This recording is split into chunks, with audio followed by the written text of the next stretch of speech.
Добрага ранку. Салют усім! Рады вітаць вас у нашым добраранку! Ведаеце, які сёння дзень? Вядома, Дарыначка, панядзелак! 6 кастрычніка. А што? А тое, што сёння сусветны дзень архітэктуры. Ён адзначаецца ў першы панядзелак кастрычніка. Ох, віншуем усіх таленавітых архітэктараў, а таксама студэнтаў, якія вучацца па гэтай спецыяльнасці. А яшчэ віншуем знаўцаў архітэктурных шэдэўраў. Дык гэта я, Лесік, я знаўца. Выходзіць, сёння і маё свята? Ха! Сумняваюся, Кася. Назови хотя б один архітэктурны шэдэўр. Ну, напрыклад, наша нацыянальная бібліятэка. Сапраўды, яе будынак унікальны архітэктурны шэдэўр. Згодны, Лесік? Безумоўна, Дарыначка.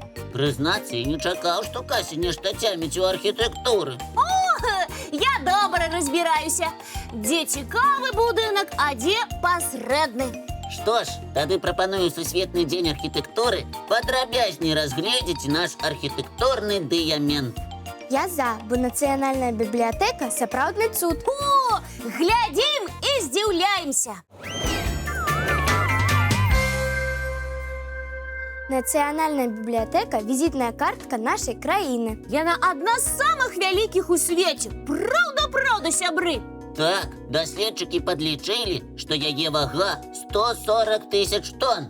Будынак нацыянальнай бібліятэкі удвая цяжэйшы за Астанкінскую тэлевежу ў Маскве. А вежу тую бачылі? Яна да неба! Ну, не зусім да неба, але Астанкінская тэлевежа – адна з найвышэйшых збудаванняў у Расіі і Еўропе. Яе вышыня 540 метраў. Гэта як будынак у 120 звычайных паверхаў. Як 120 паверхаў? Ну і вежа. Уявіла? Ой, і галава закруцілася ад такой вышыні. Трэба ж такую веліч пабудаваць. А наша бібліятэка удвая цяжэйшая за яе. Будынак у форме дыямента задуманы не выпадкова. Ён сімвалізуе духоўныя і матэрыяльныя каштоўнасці, якія захоўваюцца ў бібліятэцы. Гэта рукапісныя кнігі, старадрукі, рэдкія выданні з 15 стагоддзя і да нашых дзён. Каштоўны дыямент як звонку, так і ўнутры. За арыгінальнасць архітэктурнай канструкцыі нацыянальная бібліятэка ўвайшла ў топ-50 самых незвычайных будынкаў свету і заняла ў ім 24-е месца. Нам ёсць чым ганарыцца, сябры. Ага, я ж казала, шэдэўр архітэктуры. У будынка яшчэ і нестандартнае падсвечванне. Вонкавае электроннае светлавое табло – адно з самых вялікіх рэкламных носьбітаў у Беларусі. Ага, увечары бібліятэка зіхаціць рознымі колерамі. Хараство вам не перадаць. Яе лямпачкі могуць свяціцца тысячамі адценняў. Галоўны ўваход у бібліятэку зроблены ў выглядзе старонак разгорнутай кнігі. Для чытачоў там створаны камфортныя ўмовы. Уявіце сабе, 17 чытальных залаў. Сучасная сістэма тэлеліфт, якая хутка дастаўляе чытачу кнігі і дакументы. У фондах нацыянальнай бібліятэкі не толькі надрукаваныя кнігі і рукапісы, але і ноты, фільмы. А яшчэ мікракопіі дакументаў, электронныя і іншыя матэрыялы на 80 мовах свету. Дык там і музыку можна паслухаць, так? Для праслухвання музычнай калекцыі нацыянальнай бібліятэкі табе, Кася, спатрэбіцца 3 гады. Слухаючы музыку 24 гадзіны ў суткі без перапынку. Ого-го!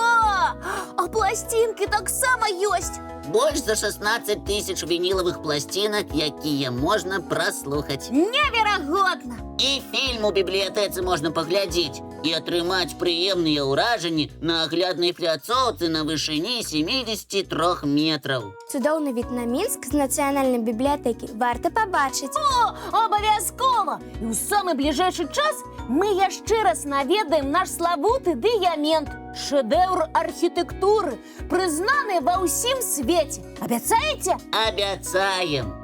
Дамовіліся, а зараз давайце глядзець мультфільм.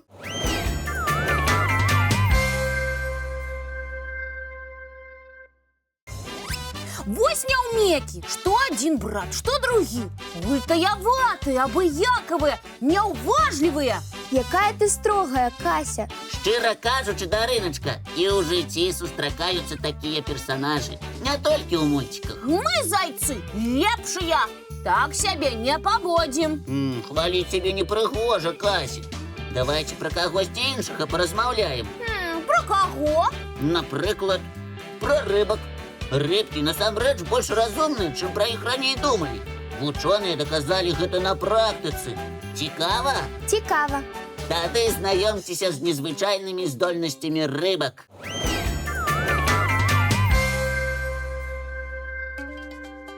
Доўгі час існавала меркаванне, што ў рыбы вельмі кароткая памяць.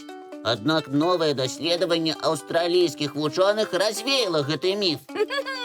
Рыбкі хутка вучаць вершы на памяць? Пажартавала. Вядома, не. Ім гэта не патрэбна. Оказывается, рыбы здольныя выдатна запамінаць складаныя маршруты. Так нават у акварыуме рыбкі навучыліся знаходзіць выхад з лабірынта з рыбалоўнай сеткай. На гэта ім спатрэбілася 11 месяцаў. Якія малайчынкі. Цікава, як яны гэта робяць? Залатыя рыбкі змаглі запомніць арыенціры, палосы на стенках акварыума. А ў возеры ці рэчцы рыба, відаць, запамінае каменьчыкі на дне ці багавінне на сваёй тэрыторыі. Правильно, Кася. У прыродным асяроддзі рыбы ствараюць спецыяльныя карты сваёй тэрыторыі. Разумныя рыбкі, толькі не размаўляюць. Моўчкі і моўчкі. Аднак добра распазнаюць сваіх знаёмых.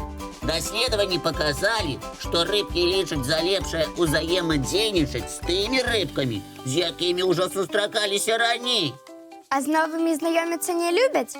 Не, для іх адзін стары знаёмы лепш за новых двух.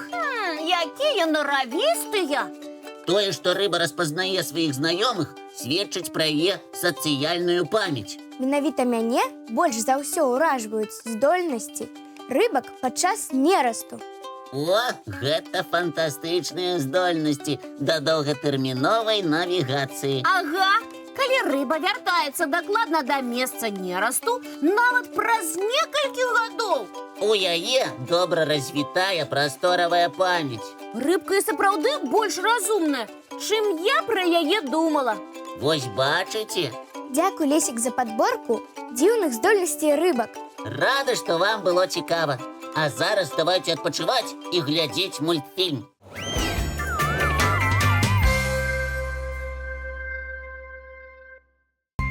Вось такая гісторыя. А зараз праверым, наколькі вы уважлівыя да сваіх гадаванцаў, у прыватнасці да коцікаў-варкоцікаў. Я да свайго коціка самая уважлівая з усіх уважлівых. І як ты яго пагладжваеш? Тут нейкі падвох, Кася. Без праблем, Дарыначка. Як пагладжваю? Ласкава, вядома, ад вушэй да хваста. А вось і няправільна. А я папярэджвала, Кася. Як гэта няправільна? Існуюць правілы, як гладзіць кота? Што ты выдумляеш, Лесік? Ёсць спецыяльная тэхніка, навуковы падыход да ўзаемадзеяння з гадаванцам. Слухайце і запамінайце. Многія людзі лічаць, што пагладзіць кошку просты занятак, які не патрабуе асаблівых навыкаў. А гэта не так, Лесік? Неабходна памятаць, што кошкі не заўсёды любяць, калі іх лашчаць. І трэба ведаць, што лепш гладзіць каля вушак і пад падбародкам. А спінку? Непажадана. А вось жывот, ніжняя частка спіны і хвост увогуле забаронена гладзіць. Ага, мой котик не дазваляе гладзіць яго жывотик, а за хвост і нават лапамі можа... Зразумець, што кату не падабаецца ваша пагладжванне, можна па наступным прыкметам. Кот адварочвае галаву, энергічна рухае хвастом, адводзіць вушы назад, вылізваецца, б'е лапай. Ён робіць сігнал, што вашы дзеянні яму не падабаюцца, ці ён не ў настроі. А якія прыметы, што коту падабаюцца пагладжванне?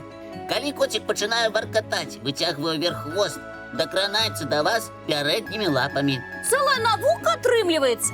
Дякуй, Лесік, за падказки. Аби на користь вашим годованцам. А зараз давайте глядеть мультфільм.